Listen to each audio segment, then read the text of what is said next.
passata una settimana dall'uscita dell'ultimo singolo dei 21 Pilots e le critiche nei loro confronti non hanno tardato ad arrivare. Dopo 10 anni nell'industria musicale, Tyler e Josh non hanno certo bisogno di me per essere difesi. Infatti, se sono qui a parlarne è in primo luogo per me, perché mi infastidiscono i commenti di certa gente che si definisce fan, ma in realtà sembra non aspettino altro che i loro idoli facciano un passo falso per potersi lamentare. So che non è così, almeno spero, ma l'impressione che danno è che provino una qualche bizzarra soddisfazione nell'essere scontenti. Ecco, questo video si rivolge direttamente a voi per spiegarvi dei concetti chiave che potrebbero esservi sfuggiti e magari farvi apprezzare un po' di più Level of Concern. Chiariamoci, non mi aspetto e tantomeno pretendo di farvi cambiare idea, è del tutto lecito che qualcosa possa piacervi oppure no. Sono gusti e non mi sognerei mai di discuterli, cerco solo di offrire un punto di vista diverso che possa suscitare una genuina riflessione. Fatte le giuste premesse per partire col piede giusto ed evitare di fraintenderci, direi che possiamo cominciare.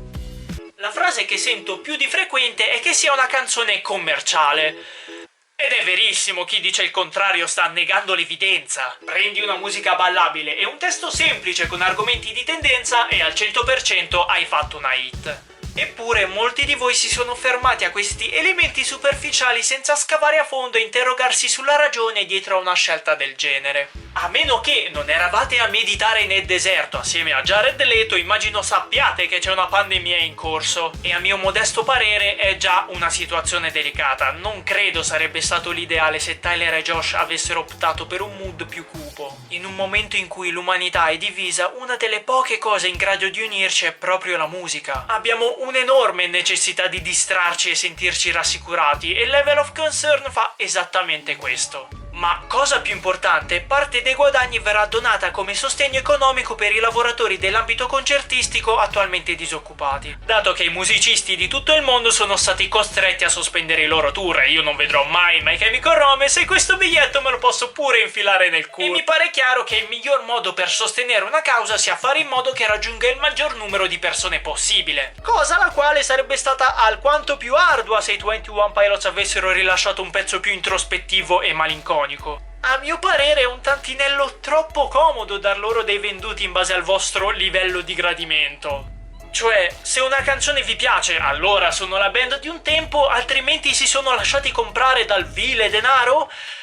Non funziona così! Già all'uscita di Blurryface i fan di vecchia data avevano storto il naso, elogiando poi Trench come tentativo di ritorno alle origini. Adesso però ecco che tornano le lamentele. Cos'è, si sono venduti per la seconda volta o magari siete voi ad essere giusto un pochino chiusi di mentalità? Certo, Self-Titled è il meno mainstream di tutti, ma è anche il primo album, non dimenticatelo. Spesso si commette l'errore di prendere l'esordio di un gruppo come punto di riferimento, ma è impensabile usarlo come metro di paragone per giudicare la discografia. All'inizio della loro carriera i musicisti devono ancora definire quello che sarà il loro stile, hanno bisogno di sperimentare, innovarsi, devono fare ciò che sentono giusto per loro, senza paura di deludere gli ascoltatori, ed è scorretto rinchiuderli nel genere che preferite. Uno, perché la musica e in generale l'arte è qualcosa di terapeutico per chi la sente, ma in particolare per chi la crea. Come già spiegato in passato, Tyler usa le sue composizioni per esternare i propri demoni ed esorcizzarli. Per quanto possa sembrare brutto, è lui per primo ad aver bisogno di aiuto, poco importa se il pubblico si immedesimi o meno in ciò che scrive. Difatti i testi presentano spesso metafore di difficile comprensione delle quali solo lui conosce il reale significato.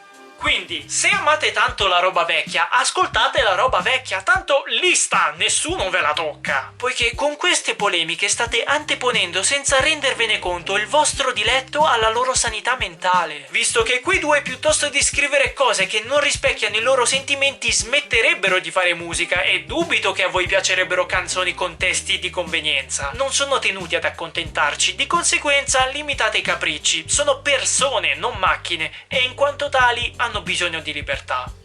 2, perché banalmente a una certa mi stancherei di ascoltare sempre la stessa roba, per quanto sia fatta bene dopo un po' risulta ripetitiva. Non so voi, ma affezionarmi a una canzone che fatico a distinguere dalle altre per me è pressoché impossibile. A questo proposito invece una caratteristica per la quale stimo immensamente i 21 Pilots è la loro formidabile versatilità musicale. Passano dal rap al pop a ballate al pianoforte per finire con serenate con l'ukulele condite da urla da aspirante vocalist metal. Questo è il loro modo di esprimersi e il loro marchio di fabbrica. Già da Self-Titled si percepiva il desiderio di sperimentare con le sonorità. Per cui rimango interdetto quando qualcuno si confessa deluso nonostante Tyler e Josh non ci abbiano mai abituati a nessun genere in particolare.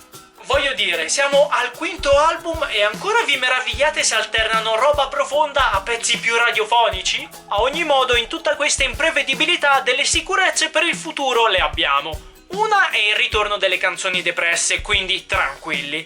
L'altra è proprio l'imprevedibilità. Tenetelo a mente perché non ho voglia di fare un video identico tra un anno quando uscirà il nuovo disco. A questo punto ho esaurito quello che avevo da dire e mi farebbe piacere leggere la vostra nei commenti. Iscrivetevi e lasciate un like per supportare il canale e se avete bisogno di contattarmi trovate tutti i miei social in descrizione. Per oggi è tutto e... trovatemi un'altra band in grado di farti venire voglia di comprare una maglietta con sopra una chiavetta USB. Quanto li odio!